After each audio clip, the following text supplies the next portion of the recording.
Oke, pada kesempatan hari ini saya akan memberikan penjelasan atau tutorial bagaimana cara menggunakan aplikasi DigiPay untuk pengadaan dari proses pemesanan hingga pembayaran. Nah, yang pertama yang kita lakukan adalah proses pemesanan, di mana proses pemesanan dapat dilakukan melalui user, staf pengadaan, maupun pejabat pengadaan secara langsung. Bagaimana caranya? Caranya adalah kita dapat melakukan pencarian produk maupun vendor pada halaman muka dari aplikasi DigiPay. Di sini bisa dipilih berdasarkan produk atau vendor. Misalnya saja saya mau mencoba mencari menggunakan produk. Nah, saya isikan apa yang akan saya cari, kemudian kita klik cari. Setelah itu, setelah kita klik cari, maka akan muncul barang-barang kertas yang ada di katalog aplikasi DigiPay. Nah, di sini bisa saja berasal juga dari kota-kota di luar wilayah kerja Bapak Ibu. Nah, bisa dilakukan filter lokasi. Caranya bagaimana? Caranya adalah tinggal digulirkan ke bawah, kemudian bisa dilakukan filter lokasi. Misalnya saya mau di lokasi saya, kemudian kita klik filter. Nah, setelahnya maka yang muncul pada katalog hanya yang ada di wilayah kerja Bapak Ibu atau di wilayah yang kita inputkan lokasinya. Nah, di sini bisa dilihat detail-detail produknya, bisa juga apabila memang produknya banyak diklik angka 2. Kemudian Bapak Ibu tahapannya adalah bisa memilih produk mana yang akan dilakukan pembelian. Nah, misalnya di sini saya mau check out barang yang ini. Kita klik. Kemudian nanti ketika diklik barangnya akan muncul dari detail barangnya dan juga baik data vendor, lokasi maupun telepon dari vendor. Nah, telepon ini gunanya apa Bapak Ibu? Gunanya adalah untuk berkoordinasi apabila kita ingin melakukan pembelian produk ke vendor tersebut terkait dengan misalnya ketersediaan barang maupun proses pada aplikasi DigiPay, karena memang sampai dengan saat ini aplikasi DigiPay belum mengakomodir adanya pemberitahuan terkait dengan adanya nego maupun transaksi. Makanya di sini kita perlu menghubungi ke vendor untuk memastikan bahwa untuk menginformasikan bahwa kita sedang melakukan transaksi di aplikasi DigiPay. Kemudian barang ini yang akan dibeli bisa langsung ditambahkan ke keranjang apabila ingin dibeli secara langsung, atau Bapak Ibu bisa melakukan klik tambah wishlist. Gunanya apa? Supaya kita tidak mencari-cari lagi barang yang akan kita beli. Nah, di sini saya punya contohnya. Ketika kita tambahkan wishlist, maka dia akan muncul di yang gambar hati seperti ini. Dan sudah ada juga untuk menambahkan ke keranjang. Kebetulan tadi saya juga sudah menambahkan ke keranjang. Nah, kemudian selanjutnya bagaimana cara kita melakukan proses pengadaannya? Yang pertama yang perlu dilakukan adalah kita perlu melakukan mengisi detail dari belanja yang akan kita lakukan beserta setelah itu kita melakukan proses nego. Nah, caranya adalah kita akses ke menu keranjang. Kemudian kita bisa mengisikan di sini edit pesanan. Kita klik edit data. Nah, di sini ada data-data yang perlu Bapak Ibu isikan, baik dari pejabat pengadaan, PPK, nomor surat permintaan, alamat, TKDN, tanggal deadline, akun pembebanan, maupun yang lain-lain. Ini saya seperti itu. Oke, jadi ini saya juga sudah isikan detail dari barang-barangnya, yang mana yang mungkin jadi pertanyaan adalah terkait dengan tanggal deadline. Jadi tanggal deadline ini diisi tanggal berapa transaksi tersebut harus dilakukan atau maksimal dikirim barangnya oleh vendor. Karena apabila sampai dengan tanggal deadline Bapak Ibu tidak melakukan proses nego, secara otomatis transaksi akan menjadi expired seperti itu. Kalau sudah, kita bisa klik simpan. Ini Bapak Ibu, kita klik simpan. Nah, kemudian apabila kita sudah melakukan penyimpanan dari detail tadi, maka akan muncul menu nego. Nah, di sini kita bisa klik nego, send to negotiation. Nah, kita klik iya.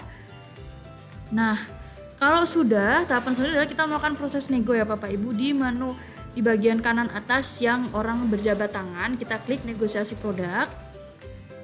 Kemudian nego di sini kita bisa klik nego. Nah, dan kita memberikan harga tawar. Jadi Bapak Ibu, apabila memang kita yang melakukan harga tawar maupun tidak, proses nego ini harus tetap dilakukan. Di mana pada aplikasi DigiPay, batas proses nego adalah 2 kali.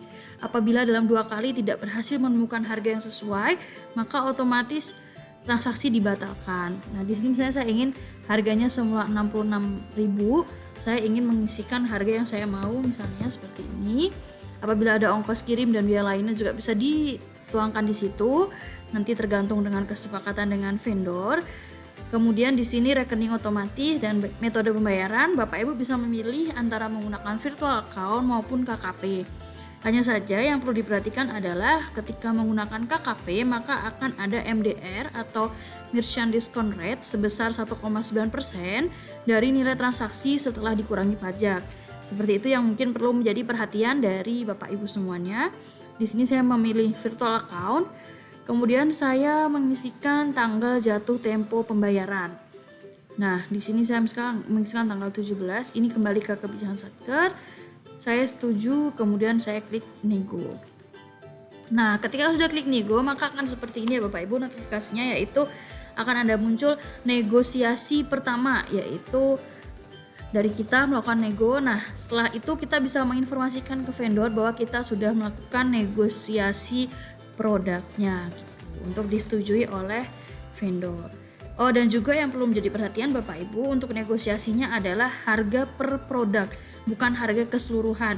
Jadi misalnya tadi seperti saya, Bapak Ibu membeli kertasnya sejumlah 5 dengan masing-masing harganya 66.000, maka nanti ketika nego itu ya memang yang dari harga 66.000, bukan 66.000 dikali 5. Kita juga bisa mengecek sampai mana nih status pesanan kita di menu transaksi, status pemesanan. Nah, nanti di sini akan terlihat nih Bapak Ibu dari produk itu statusnya apa. Seperti saya misalnya yang tadi kita lakukan proses nego, maka dia akan muncul statusnya proses nego seperti itu. Apabila memang expired, transaksi akan dibatalkan.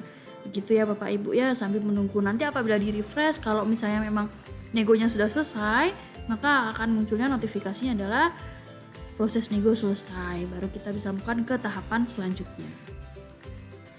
Bila nego sudah disetujui oleh vendor, maka di menu negosiasi produk, menu negonya akan terkunci ya Bapak Ibu, dan juga bisa juga dicek di menu transaksi, status pemesanan, maka nanti statusnya akan menjadi nego selesai.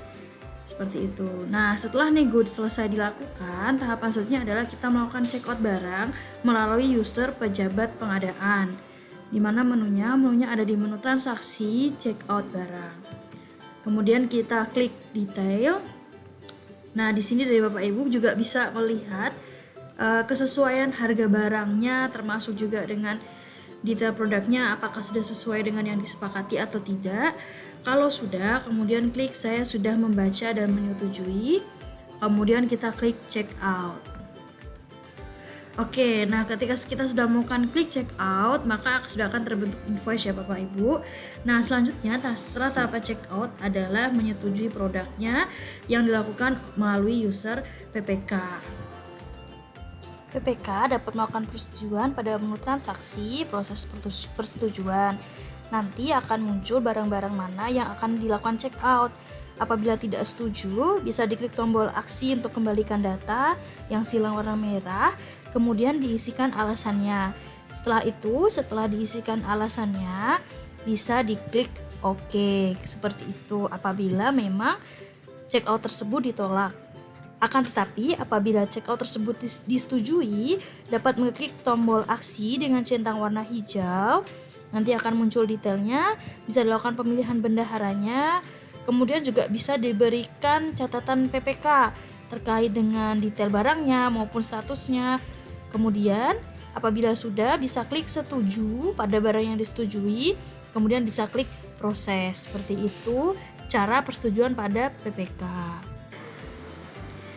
Barang yang ditolak oleh PPK, maka statusnya akan menjadi dikembalikan PPK. Kemudian yang sudah disetujui checkout-nya oleh PPK, maka statusnya akan menjadi setuju PPK.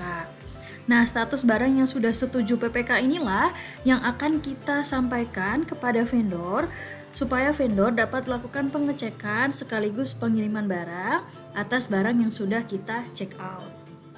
Ya, ketika barang sudah dikirim oleh vendor, tahapan yang kita lakukan adalah melakukan penerimaan produk. Nah, untuk melakukan penerimaan produk dapat dilakukan oleh seluruh user, baik PPK, PBJ, maupun bendahara. Bagaimana tahapannya? Tahapannya adalah kita klik menu transaksi, kemudian kita klik proses penerimaan. Setelah itu akan muncul tampilan seperti ini. Nah, di sini nanti akan terlihat detail produk, apa yang sudah dikirim, berapa jumlahnya, dan nomor resinya. Kemudian kita bisa klik kolom aksi. Nah, selanjutnya kita mengisi jumlah yang diterima. Jadi misalnya kita pesan 10, yang diterima hanya 5, kita bisa mengisikan 5 seperti itu. Nanti produknya akan kembali ke vendor. Tapi kalau satu cukup bisa diisi satu seperti yang saya contohkan. Kemudian kita klik simpan.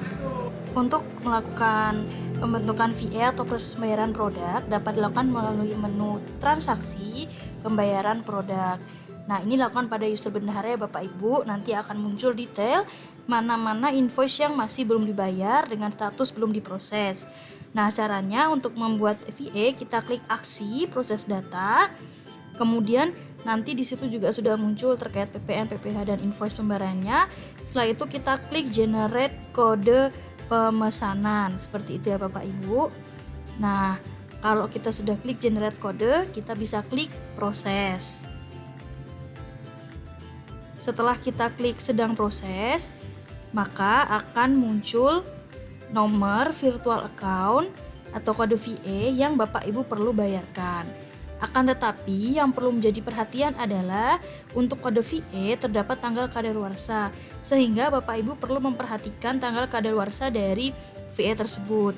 Apabila VA tersebut sudah kadaluarsa, Bapak Ibu dapat melakukan batal generate dengan cara yang sama ketika kita sebelumnya. Nanti akan muncul menu untuk batal generate seperti itu. Kemudian kita bisa klik proses lagi dan mengenerate ulang kode pembayaran untuk membentuk VA yang baru. Seperti itu ya Bapak Ibu terkait dengan pembayaran produk, kemudian bisa dibayarkan. Dengan pembayaran produk, maka aksinya kita klik lagi ya Bapak Ibu supaya berubah statusnya yang mulanya VA menunggu dibayar menjadi VA sudah dibayar. Sebetulnya caranya sama seperti tadi, jadi kita tinggal klik aksi, kemudian kita klik proses. Oke, kalau seperti ini statusnya kan VA sudah dibayar, jadi transaksi DigiPay sudah selesai. Selain itu, kita juga bisa mengunduh invoice, BAST maupun surat pemesanan pada transaksi status invoice. Nah, di sini nanti Bapak Ibu misalnya bisa cari ya sendiri untuk mana nih invoice yang akan diunduh gitu. Kemudian juga dari aplikasi Sakti sudah mengakomodir dari aplikasi DigiPay sudah mengakomodir adanya pengiriman ke aplikasi Sakti, yaitu caranya diklik mata yang lihat detail. Setelah itu kita klik kirim ke Sakti. Akan tetapi memang menu ini diperuntukkan apabila NPWP vendornya itu sudah 16 digit. Jadi kalau memang ternyata dari NPWP vendornya belum 16 digit dan belum diubah juga oleh vendornya, maka kita bisa melakukan pencatatan manual seperti biasa. Oke, baik, demikian panduan penggunaan dari aplikasi DigiPay 1. Semoga bermanfaat dan Bapak Ibu juga bisa mencoba transaksi menggunakan aplikasi DigiPay. Terima kasih.